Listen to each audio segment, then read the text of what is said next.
All right, welcome back. This is part 2 of what is acceleration. So let's take a look at how we would actually calculate it here. I'm just scrolling down, and what we're going to do is when we start talking about acceleration, now it is actually time to, like I said, start with the calculations. So what we got on here is the definition of acceleration is how quickly an object changes its velocity. And so the way we write that in math is we write it like this. Remember, the little triangle just means change in. It's pronounced delta, so you'd say delta v, or you'd say change in velocity divided by time. I'm not sure which one I want to do first, if I just want to show you the equations or draw the graphs, but let's just take a look at what they would be. Let's start with the graph since we were talking about that first. So here's the first graph. We have that position versus time graph where the curve is going up. What would the velocity versus time graph look like in this case? Well, if we take a look here, the slope on a position versus time graph tells you the object's change in position with relates and how quickly it's changing its position with respect to time. That is, by definition, the definition of velocity. So the slope on a position versus time graph tells you the object's velocity. In this case, it started with a small velocity. It was positive. It's not completely zero. So it starts with some initial velocity in that case. And then later, if we take a look, we can slide this one down. We can see that the velocity increased because the slope got bigger. And what we would get is a nice diagonal line like that. Okay, I'm just going to continue this down. Now, often on these position versus time graphs, what you'll see me do is to help show or illustrate that a little bit better. What I do is I actually like shade in underneath the line between the axis. And it just allows you to see the graph a little bit better. And the area under that graph, you're going to find out later, has some meaning as well. Okay, so then how would we draw a acceleration versus time graph? Well, in this case, just like the one above it, where the slope is the change in position divided by time, in this case, the slope also has a meaning. The slope here, since this is a velocity versus time graph, would be the object's change in velocity divided by time, which by definition is the object's acceleration. So that slope will tell you the graph underneath it. Now, this is where we're taking a look at it's a little bit different because this is a straight line and not a curve. Each one of those slopes is the same.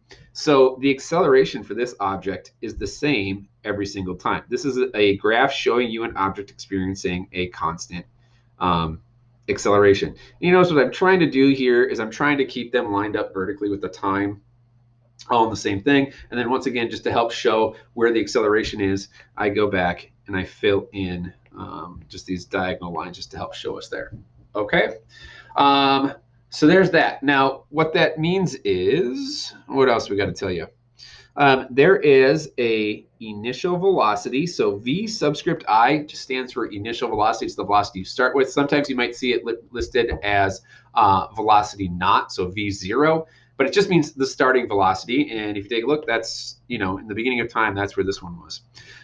The other velocity we're going to end up seeing now when we're talking about acceleration, since it's changing, is the V final, and that would be this one down here, and that's the V subscript F. It's what you ended with. Okay, which brings me to these ones, which in any question I ask you, or any physics teacher for that matter asks you, when we're dealing with these types of problems, there's usually only 5 variables we're ever going to talk about. The first one being delta x, which is the change in position, the initial velocity, the final velocity, the acceleration, and how much time is taking place. So it's just good habit to write all of those down, because if you write all of those down and you can list out which ones you are, you can use them to help you find the other ones. I'll give you a little hint. There are 5 of them, and as long as you know 3 of them, you can find the other 2.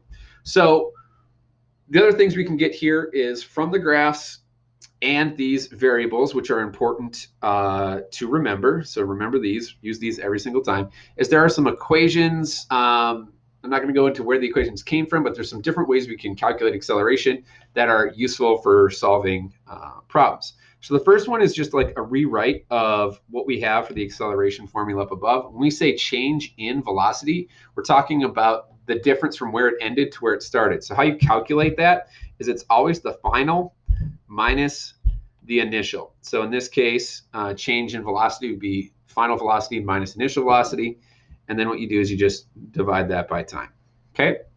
The second equation I want you to take a look at is a rearrangement of this one, but it can be handy. Often we'll say, like, how fast was it going at the end of a certain time period if it was accelerating. So V final would be equal to V initial plus acceleration times time. All right. Another equation that we are going to find is, I got to make sure I get this one right, so let me think about it. It says V final squared is equal to V initial squared plus 2a times the change in position. I'll put that in parentheses so you remember that one. That one can be beneficial because it doesn't require time in the equation, so that can be super handy, and depending on the problems we're dealing with. And then the last one, the one that I think is the most useful, it's going to come back in a class when we talk about projectiles, is this one right here. The change in position, or the distance an object traveled, is equal to v initial t plus 1/2 a t squared.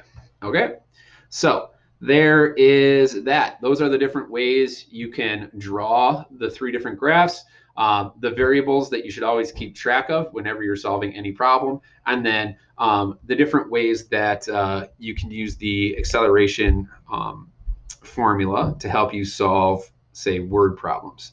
I am going to create one more video here where I go through a couple sample problems. So I will stop here for now, and I will see you on the next one.